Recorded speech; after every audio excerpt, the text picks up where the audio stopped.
Do you want to smell like $1,000,000 without throwing your wallet into a wood chipper? Of course you do. That's why you're here. Either that or you accidentally fat-fingered the keyboard and clicked on my sweet angelic face. Either way, you're in luck because today I'm going to be showing you 12 killer summer fragrances and they're all under $50. And I know some of you are saying cheap summer fragrances. Don't those smell like blue Gatorade and pool cleaner? And yeah, some of them do. But not these. So let's get into it. From the deepest recesses of the jungle comes a fragrance so green, so mysterious. But will it awaken an ancient curse? Sorry, allergies. Anyways, this is Rayhaan's Jungle Vibe. And that curse thing, it's probably just a myth.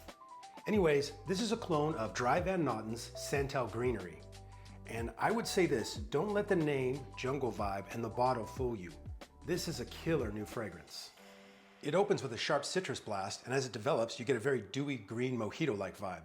Finally, in the dry down, it's a nice creamy sandalwood. And this smells green in the best way possible. Emeralds, money, green Lamborghinis, broccoli, all symbols of status and wealth. Well, except the broccoli, I can't really recommend that one. But I can recommend this one. So most cheap fragrances are kind of flat in one note, but the evolution on this one is crazy. I mean, people seek out niche fragrances for that type of experience and they pay top dollar for it. The performance on this one is actually pretty good too. Out of the jungle and straight to the bar. This is Paris Corner's Moscow Mule. And to me, the name Moscow Mule sounds less like a fragrance name and more like a WWE wrestler's finishing move. This is pretty much the worst video ever made. And to my nose, this smells exactly like an ice-cold ginger beer and squeezing a fresh lime right into it. And it doesn't have a heavy alcohol or boozy note to it. It's more like an ice-cold mocktail with mint leaves floating on top. The official notes are lemon, ginger, and mint over a clean woody base. And honestly, this one smells exactly like summer. And there's a little bit of earthiness in the base, which gives it a little bit of depth and makes it stick around just a little bit longer. This is a fun budget option. It's inspired by Kilian's Blue Moon Ginger Dash. And for under $35, it's definitely worth a pickup. Next fragrance. Next, let's go from underrated to overhyped. This is Riiffs Freeze. And this one was overhyped by all kinds of fragrance influencers. And look guys, it worked on me too. But I ended up really liking this one. Now, it's reported that this one is a clone of Y Iced Cologne by YSL, but they're actually two very different fragrances. And this one smells exactly like a name like Freeze would lead you to believe. It's cold, sharp, clean, refreshing. And if you imagine an ice-cold lemonade packed with fresh spearmint leaves, that is exactly what this fragrance is. But be warned though, the citrus here is pretty sharp and it hits you with an almost medicinal type of punch. However, as the fragrance dries down a little bit, that clean green tea note starts to come through and smooths it out just a little bit. The note breakdown lists snow and ice. Seriously. So apparently the perfumer bottled bergamot, citrus, and canceled flights. So this one's pretty addictive and I've already been wearing this one a lot. This one's perfect for hot weather, so when it's oppressively hot outside, you know, and the sun's sort of like beating down on you, this one slaps back. So we went from the jungle to the bar to the freezer, so now let's head to the beach. This is Afnan's Rare Reef, and this is a clone of Louis Vuitton's Pacific Chill. But this has been made heavier and fruitier. And that's the last time I'm phrasing it that way. So think of it like a cold summer smoothie. You get that juicy orange, sweet black currant, refreshing mint, and just a touch of basil. But the cool part of this one is the dry down. After that fruitiness sort of settles down, you get this warm, mature woodiness that's very easy to wear and very likable. Now Afnan hired master perfumer Lucas Suzak to create this clone fragrance. And to me, he's probably a little overqualified for that job. That's like hiring Gordon Ramsay to microwave a Hot Pocket. That being said, he killed it with this. So this is an extrait de parfum concentration. It has really good performance and projection, so it's a super value for under $35. So Rare Reef gets us to the beach, but this will upgrade our seats. Missoni Wave will remind you of being on a private yacht sailing around the Amalfi coast in Italy. A very specific, albeit unlikely scenario that I've spent thousands of dollars preparing for. And I would say this one is like the golden retriever of fragrances. Super fresh, super blue, mass appealing, everybody's gonna like it, and very easy to wear. At first you get this cold, salty citrus thing. Then the lavender starts to come in, and eventually it dries down creamy and smooth with vanilla and musk. And you could just throw this one on for the gym, errands, work, casual summer nights out. If somebody told me that they didn't care about fragrance, they just wanted one bottle that was gonna do it all and they'd smell great all summer long, I would say that Missoni Wave would have to be in the conversation for that. And this is where we get sued. This was a viewer recommendation, keep in mind. This is Fragrance World's Sedley. And as you can see, it is an almost identical copy of Parfums de Marly's Sedley. Now you can see that both of these have the identical chrome caps, the triangular shaped caps. They both have the dark blue bottles, 2 horses on the front. They have their dates. This one says 1743, this one says 1983. I mean, that's just crazy. The name of the fragrance is Sedley, just like the PDM fragrance.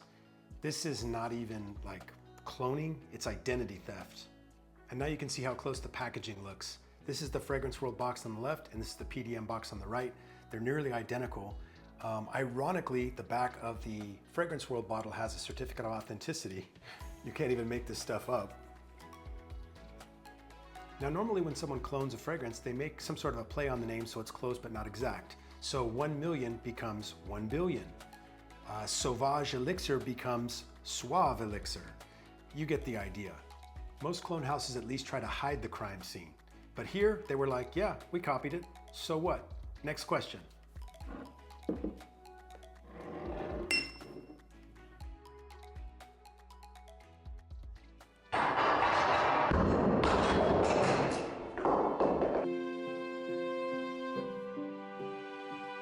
And honestly, the way they nailed the packaging, they kind of nailed the fragrance too. It's kind of like an ice cold fizzy Sprite, but with fresh mint leaves. And as it dries, you get a clean lavender and a sort of fresh out of the shower smell. The far dry down is a light, clean, woody scent. So this actually smells really good, and it's actually as close as any Sedley clone you're gonna find. That being said, the performance is not the best in the world, and it can be a little bit hard to find. But if you can find it, it's worth picking up. But I do find the fact that they straight up copied the original just a little bit disturbing. To me, it's like finding a Ferrari in a parking lot, posing in front of it, and then captioning it, "Hard work pays off." Whew, no subpoena yet. Let's talk about something a little safer before a black SUV pulls into my driveway. This is Paris Corner's Coconut Lagoon. Now, when I think of the name Coconut Lagoon, I don't think of a fragrance. I think of a Nintendo 64 game. You know, the one where you gotta collect bananas and ride a jet ski into a volcano. This is inspired by Creed's Virgin Island water. And if you ever want to smell like a tropical vacation, but you don't want to pay Creed prices, this one is a solid option. And right from the opening, you get this bright, juicy lime mixed with a creamy coconut. And I don't mean like a sunscreen coconut. I mean fresh coconut, like opened straight from a roadside stand in Maui with a giant machete that definitely violates several OSHA regulations. As this develops, the citrus softens a little bit and the coconut becomes creamier and smoother. As it continues to dry down, you notice that there's a little bit of woods and musk that starts to come through. So this one boils down to pretty much lime, coconut, a little tropical sweetness, and some clean woods underneath. It's a simple fragrance, but that's the appeal here. Not every fragrance has to smell like it's made from the tears of a Himalayan snow leopard. Sometimes you just want to smell like you're on a tropical vacation, and this one does that very well. And the performance here is pretty respectable too. So if you want to smell like Creed Virgin Island water, but you don't want to get shaken down by big perfume, highly recommend this one. So let's get out of Lagoon and let's get into luxury. So we just saved money on Creed's Virgin Island water, so now let's immediately spend it on LV.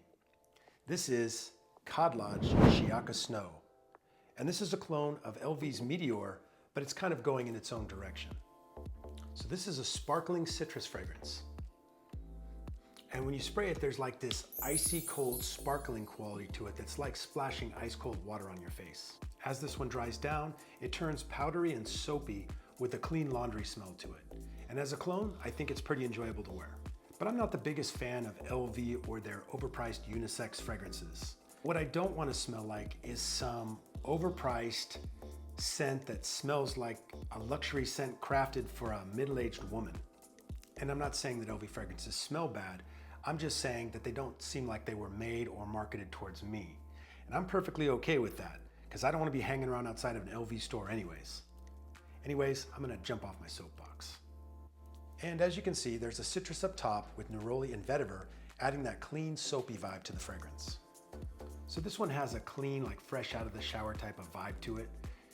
It'll get you up decent performance, 5 to 6 hours. And if something like this sounds interesting to you, I think it's worth owning.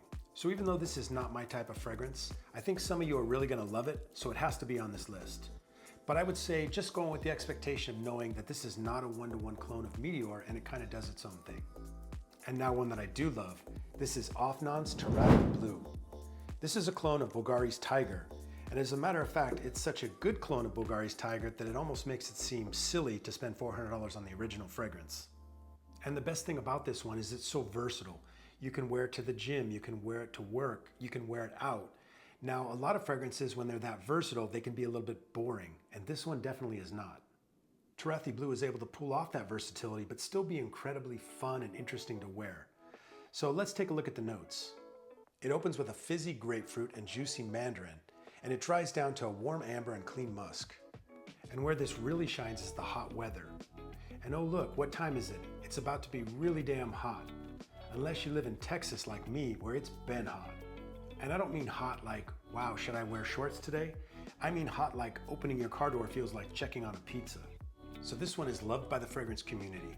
And at this point, I'm required by YouTube bylaws to put this one into every third video. So if you don't own this one yet, I mean, what are we even doing here? And speaking of hot weather, let's crank the thermostat even higher. This is Rayhaan's Tropical Vibe, and it's a clone of Lorenzo Pizzaglia's Summer Hammer. So this is your fresh tropical fruit salad in a bottle. It's fresh, it's very fruity, and it's pretty much made for hot weather. So now this is an enjoyable fragrance, but I think you need to know what you're getting here. And this is not really a serious type of fragrance. This is not one you're gonna wear to work. You're probably not gonna wear it out on a date, something like that. Now for me, where I would wear this one, I would wear this one like if you're fresh out of the shower and you wanna feel extra clean. But actually one of my favorites for this one is in the dead of winter, when it's snowing outside and cold and you wanna be reminded of summer. This is like summer in a bottle. And so that's how I like to wear this one. So this one is mango and pineapple that turns into a creamy coconut. And the dry down is warm amber, musk, and sandalwood. So the name is Tropical Vibe, and this one is fruitier than Carmen Miranda's Hairline. But I will say that for such an affordable fragrance, this one is good quality and it actually smells pretty natural. So if Tropical Vibe was a beach vacation, then the next one is a ski trip to Aspen. This is Riiffs Prive Platinum. And this is one of my favorite clones, and not just for summertime. And it's cloning Creed's Silver Mountain Water. And like I said, I do have other clones of Silver Mountain Water, but this one is my favorite. But you do have to like the metallic notes. And you do have to be willing to overlook this ridiculous bottle. You get this chromed out champagne bottle, I guess mini champagne bottle, with a bolo tie around the neck. This thing is about as subtle as Elton John's sunglasses. So this one opens with an icy sharp citrus blast. In the mid, you get a nice green tea note. And then as it dries down, you get this metallic musk and some warm woods. Now they skipped the black currant note, which gives the original its sort of inky quality to it. And they also made the citrus a little bit sharper in this one. But I think overall, they've done an excellent job cloning this. It's very enjoyable to wear. And that metallic musk, that's the one that gives this its sort of silver quality. As you can see, there's a chilled lemon zest, a smooth green tea, clean metallic musk, and a sharp cedarwood. So you can look this one up. I seem to be the only one talking about this. So I don't know if people are gatekeeping this one, or if they're just living in an echo chamber and they're just repeating what they hear other fragrance influencers say. So this one is a screaming deal. It's like 20 bucks on Joma Shop. And that's probably because people are not talking about it. So if you want to smell like Silver Mountain Water, but you don't have $500 laying around, so let's go from the fragrance that nobody seemed to be talking about to a fragrance that I didn't expect to like as much as I did. Let's finish the list with Khadlaj's Intoxicate Mystique. So Intoxicate Mystique was inspired by Prada Paradigm, which may or may not have been inspired by YSL myself. So at this point, these three fragrances are just basically like that Spider-Man pointing meme, but with atomizers. So in any case, this is one of my favorite cologne fragrance bottle designs. It's got this really cool bottle with a textured pattern on it. It looks like a decanter bottle or something. And then you got a gradient from black to green, kind of similar to what Prada has going on here. But what you can't really see is how heavy and substantial this bottle feels. I think it's actually nicer and higher quality than the actual Prada bottle. And I'm sure you're probably saying, that's great and all, but how does it smell? It actually smells really good. It's fresh, it's a little sweet, it's kind of creamy. The opening has a blast of citrus that smells like a very high-end designer office scent. But then it skips that baby powder thing that Prada has and dries down to a clean and warm amber and musk. And I'd probably wear this one as more of a nighttime summer fragrance. This one is very clean, it's super modern, and it has a lot of personality. So good job, Khadlaj. Now go make me a good Mephisto clone. So there you have it. Those are 12 super cheap fresh fragrances for summer. Now I want to know which of these are your favorites, or which of these are you most interested in trying? And what affordable summer fragrance do you think deserves more hype? Because honestly, every time I make one of these videos, the comments section ends up costing me money. So please be gentle, and we'll see you next time.